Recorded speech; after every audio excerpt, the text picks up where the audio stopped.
কোরআনকে যদি বলি কোরআন তোমার ধরনটা একটু বলো, কোরআন বলে যালিকাল কিতাব লা রাইবা ফি হুদাল লিল মুত্তাকিন। আমার ধরন কি শুনবি রে, আগে শুনে রে। কোরআন আল কারীমের নাজিলের শুরুর দিকেই আল্লাহ কোরআনকে বলে দিলেন, কোরআন তোর জবান খোল, পৃথিবীর মানুষদেরকে বল যালিকাল কিতাব লা রাইবা ফি, this is the book there is no doubt indeed. এটা হচ্ছে এমন কিতাব, এই কিতাবের মধ্যে কোনো সন্দেহ নাই। কোন আল্লাহু আকবার, এর মধ্যে কোনো সন্দেহ নাই।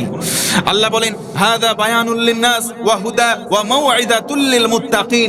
যাদের কলিজায় আল্লাহর ভয় আছে, এই কোরআনটা হচ্ছে তাদের জন্য ওয়াজ, তাদের জন্য হেদায়েতের মাধ্যম। আল্লাহ আরো বলেন ওয়া মা হুয়া ইল্লা যিকরুল লিল আলামিন, এটা বিশ্ববাসীর জন্য একটা উপদেশ। আল্লাহ আরো বলেন ওয়া নাযালা মিনাল কুরআনি মা হুয়া শিফা ওয়া নুনাজ্জিলু মিনাল কুরআনি মা হুয়া শিফা ওয়া রাহমা। আল্লাহ বলেন মুমিনদের জন্য আমি আল্লাহ কোরআনটাকে শিফা করে পাঠিয়েছি, রহমত করে পাঠিয়েছি, দয়া করে। কোন সুবহানাল্লাহ। এই কোরআনের অনেক ধরন আছে। এখন যদি বলি কোরআন তোমার ভিতরে কোন কোন বিষয় আছে, কোরআন তুমি যে আসলে এতগুলো বক্তৃতা দিলে, এবার বলো তো তোমার মধ্যে কি কি বিষয় আছে। কোরআন নিজে উত্তর দেয় সূরা আনআম 38 নম্বর আয়াত, মা ফাররাতনা ফিল কিতাবি মিন শাই। কোরআনে এমন কোনো বিষয় নাই তোমার প্রয়োজন যেটা নাই, ওইটা কোরআনের মধ্যে নাই। তার মানে তোমার জীবনে যা প্রয়োজন সবকিছু কোরআনে আছে। কোন আল্লাহু আকবার। এমন কোনো বিষয় নাই যেটা কোরআনে বাদ আছে। আল্লাহ বলেন, আল্লাহর কথা কি মিথ্যা হতে পারে? কোরআনে এমন কোন বিষয় নাই যেটা বাদ আছে, অর্থাৎ তোমার যা প্রয়োজন সবকিছু এই কোরআনের মধ্যে লিপিবদ্ধ আছে। কোন আল্লাহু আকবার। আল্লাহ বলেন ওয়ানাজ্জালনা আলাইকাল কিতাবা তিবয়ানাল লিকুল্লি শাই ওয়া হুদান ওয়া রাহমাতান ওয়া বুশরা লিল মুসলিমিন। এটা হচ্ছে মুসলমানদের জন্য এমন একটা বই, এমন একটা কিতাব, তিবয়ানাল লিকুল, স্পষ্ট আকারে নাজিল করা হয়েছে, লিকুল্লি শাই, প্রতিটা বিষয়ের ব্যাপারে স্পষ্ট ব্যাখ্যা দেওয়া আছে। এটা হচ্ছে হুদা, এটা হচ্ছে হেদায়েতের মাধ্যম, ওয়া রাহমা, এটা হচ্ছে দয়া, ওয়া বুশরা, এটা হচ্ছে শুভ সংবাদ প্রদানকারী মেসেজ, লিল মুসলিমিন, গোটা বিশ্বের মুসলমানদের জন্য। সুবহানাল্লাহ। কষ্ট পাচ্ছেন? তাহলে অনেকে রোজা আজকে বলতেছেন হুজুর ধরে গেছে। আসলে রোজা ধরে না, বরং প্রতিবার দেখেন চৈত্র মাস রোজা শুরু হলো, কি রকম ঠান্ডা পরিবেশ দিয়ে এতদিন আসলো, এই 3 দিনে মানুষকে কাবু করে দিয়েছে। 3 দিন মাত্র এই সানশাইন ব্রাইটার থেকে ব্রাইটেস্ট হচ্ছে। ইন ফিউচার আরো কত পরিমাণ যে তাপ বাড়বে আপনি চিন্তা করবেন না। তাপের সঙ্গে আমাদের তাপ যখন বাড়ে বাংলাদেশে একটা সমস্যা হয়ে যায়, কারেন্টের খুব শত্রুতা বেড়ে যায় এর সাথে। একটা যখন বাড়ে আরেকটা তখন নাই হয়ে যায়। কি কথা বলেন ঠিক কিনা? তো একটা যখন বাড়ে আরেকটা নাই হয়ে যায়। এই শত্রুতামূলক আচরণ আমরা করতে চাই না। তাদের দুইজনকে ধরে একটু বন্ধুত্বতা করাই দিলে হয় না ভাই? একটু দেওয়া উচিত। যারা দায়িত্বশীল আছেন তাদের প্রতি আমরা সবাই একটু আহ্বান জানাচ্ছি। অনলাইনের মাধ্যমে গোটা বিশ্বে বয়ান ছড়িয়ে যাবে। আমরা যারা দায়িত্বশীল আছে তাদেরকে একটু করজোরে মিনতি করছে আমাদের পক্ষ থেকে, অন্তত পক্ষে নাই আমরা জানি এটা যে নাই, যতটুকুন প্রয়োজন অতটুকুন নাই আমরা সবাই জানি। তবে অন্তত মুসলমানের দেশে 5 ওয়াক্ত নামাজ যখন আমরা ধর্মকর্ম পালন করি, ঠিক ওই সময়গুলোতে যেন সরবরাহ দিয়ে আমাদেরকে ধন্য করা হয়। কি আমার পক্ষে রাজি আছেন আমার কথার সঙ্গে? আল্লাহ পাক যেন সবাইকে সঠিক বুঝতে পারে না, আমিন। এই কোরআনটা এখন আশ্চর্যের কিছু কথা আছে 10টা আমি বলবো, যদি 2-3 মিনিট একটু লেন্দি হয়ে যায় কষ্ট পাবেন। 10টা কারণে এই কোরআনটা আশ্চর্যের। আল্লাহ তাআলা বলেন কোরআন আল কারীম হচ্ছে ফাযাক্কির বিল কোরআনি মান ইয়াখাফু ওয়াঈদ।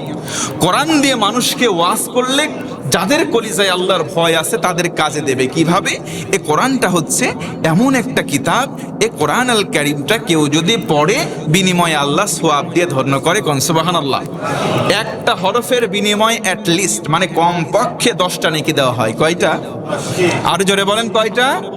10টা নেকি দেওয়া হয়। সবাই বলেন কোরআন। আর জোরে বলেন কফ র হামজা নুন, 4টা অক্ষর পড়ছি। কয়টা? আরো জোরে কোন? আবার হামজায় টান যদি মারি ওই জায়গায় 2টা হামজা, তার মানে 40, আর আরেকটা হামজা যদি অ্যাড হয় 50। এই যে কোরআন বললে 50টা নাকি আল্লাহ সাথে সাথে দিয়ে দেয়। আরেকটু জোরে কোন না সুবহানাল্লাহ। তাহলে এই যে নেকি, আল্লাহ রাসূল বলেন রোজার মাসে যদি কেউ একটা নেকির কাজ করে 10, 70, 100 গুণ পর্যন্ত বাড়ানো হয়। অর্থাৎ এই 10কে আল্লাহ সীমাবদ্ধ রাখে নাই।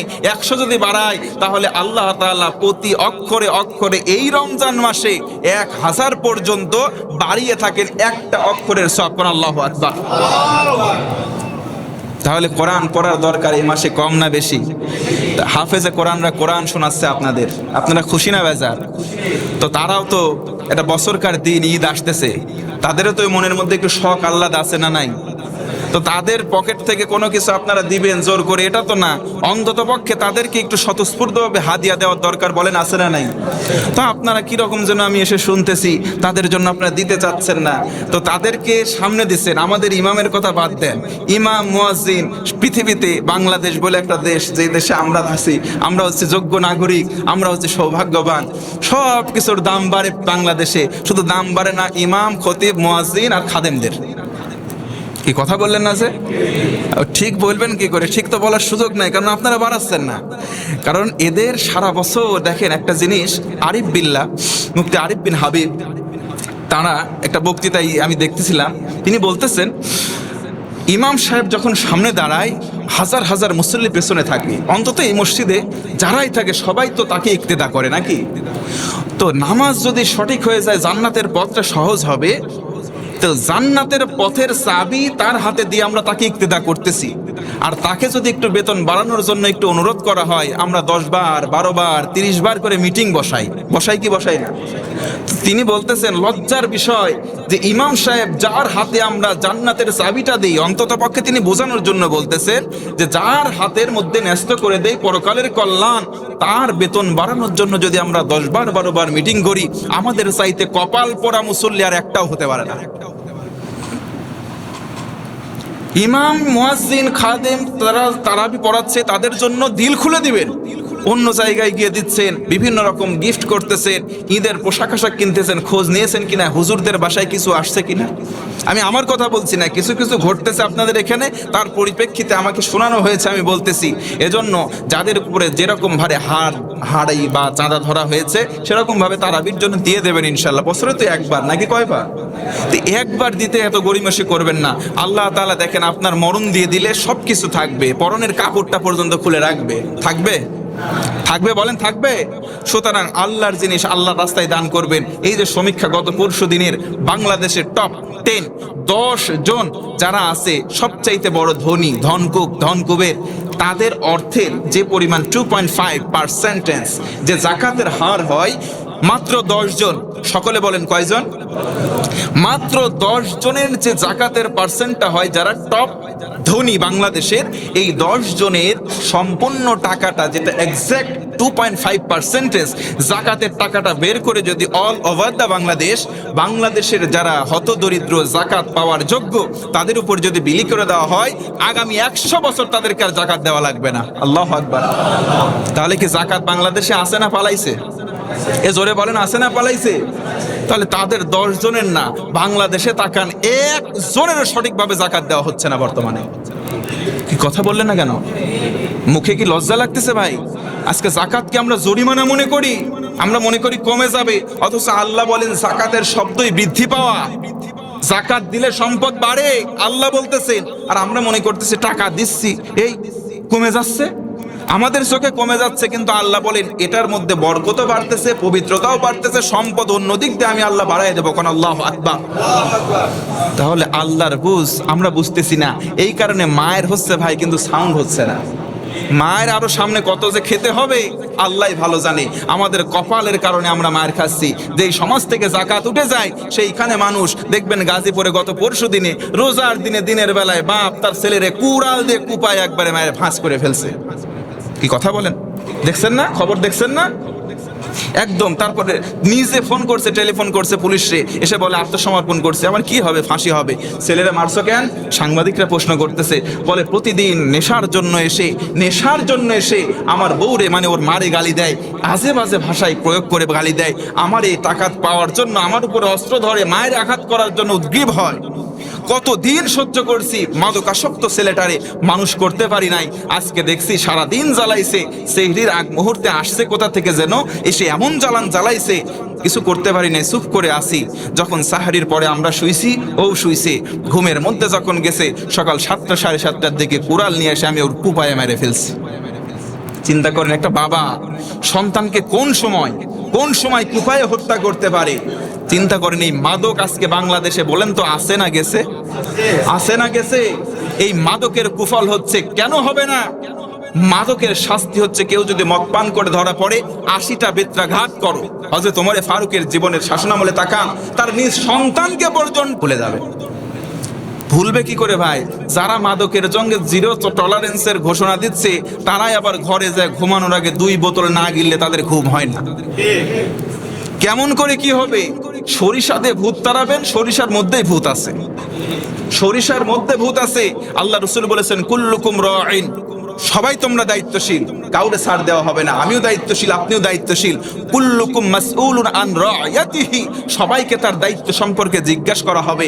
দায়িত্বশীল তাকে জিজ্ঞাসা করা হবে কেন বন্ধ করো নাই, আপনাদেরকে আমাদেরকে জিজ্ঞাসা করা হবে বন্ধ করানোর জন্য কেন তাদেরকে চাপ দেও নাই, এটা আমাদেরকেও জিজ্ঞাসা করা হবে।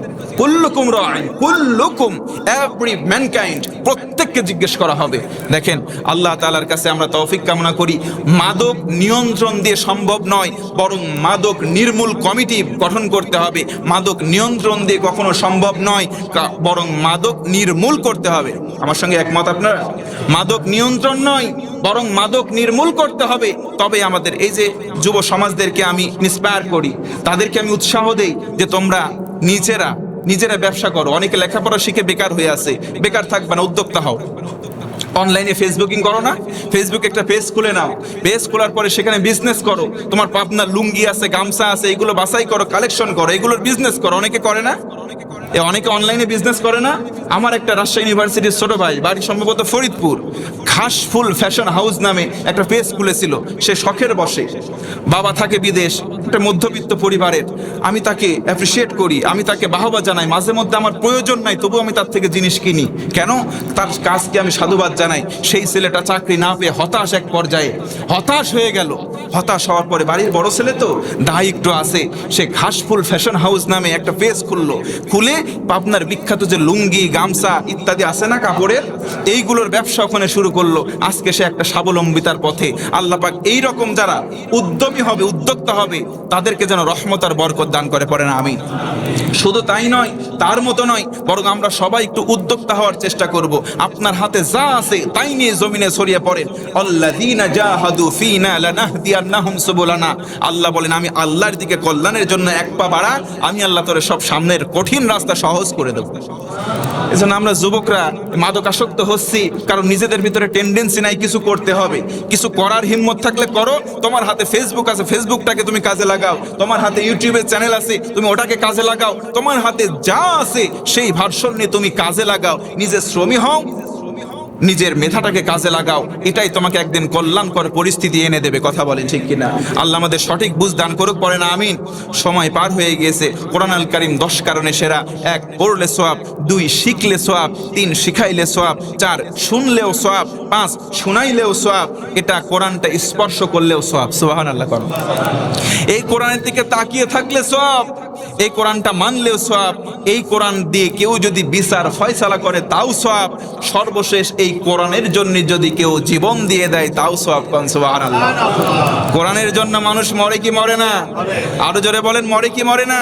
কোরআনের জন্য যারা জীবন দেয়, আল্লাহ বলেছেন লা তাকুলু লিমান ইউকতালু ফি সাবিলিল্লাহি আমওয়াত।